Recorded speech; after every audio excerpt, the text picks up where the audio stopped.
চীনা প্রতিরক্ষা সংস্থা জিঙ্গান টেকনোলজি দাবি করেছে তারা ইরানে মার্কিন অপারেশন এপিক ফিউরি চলাকালীন B-2 স্টিলথ বোমারু বিমানের রেডিও সিগন্যাল শনাক্ত করতে পেরেছে।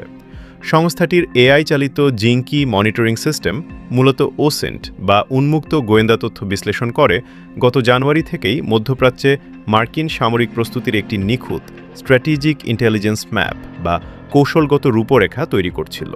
এমনকি পহেলা মার্চের অভিযানে অংশ নেওয়া পেট্রো 41 থেকে পেট্রো 44 কল সাইনের 4টি B-2 স্পিরিট বিমানের ডিজিটাল মুভমেন্ট প্রোফাইল তারা পুরোপুরি ডিকোড করতে পেরেছে।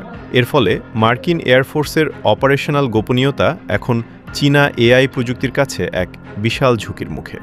এখন প্রশ্ন উঠতে পারে, শনাক্ত হওয়ার পরেও ইরান কেন এই হামলা ঠেকাতে পারল না? মূলত সিগন্যাল ইন্টারসেপ্ট করা আর লক্ষ্যবস্তু ধ্বংস করার মধ্যে কারিগরি বিশাল পার্থক্য রয়েছে।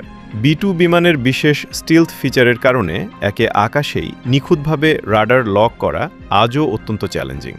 আধুনিক আকাশ প্রতিরক্ষায় কৃত্রিম বুদ্ধিমত্তা যে কত বড় গেম চেঞ্জার হয়ে উঠছে, এই ঘটনা তারই এক উজ্জ্বল দৃষ্টান্ত।